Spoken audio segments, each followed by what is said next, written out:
আসসালামু আলাইকুম বন্ধুরা, সবাই কেমন আছেন? আমরা অনেকেই এয়ারটেল সিম ইউজ করি, কিন্তু এয়ারটেল সিমে ব্যালেন্স চেক করতে পারি না বা কোড নাম্বার ভুলে গেছি। এমন হয় অনেক সময়।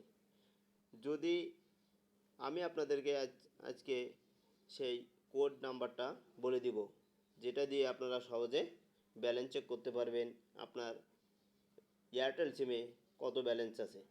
এর জন্য প্রথমে আপনাদের যে কাজটা করতে হবে, আপনাদের এয়ারটেল সিমটা মোবাইলে ইউজ করতে হবে। ইউজ করার পরে মোবাইল অন করে এই যে কল যে অপশনটা আছে, আমি তীর চিহ্ন দিয়ে দেখিয়ে দিই। এই কল অপশনে যাবেন।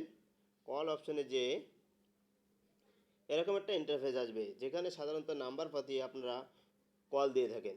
এখানে যেয়ে আপনি টাইপ করবেন *778#। এখন আপনি এই যে কল চিহ্ন আছে, এই কল দিবেন।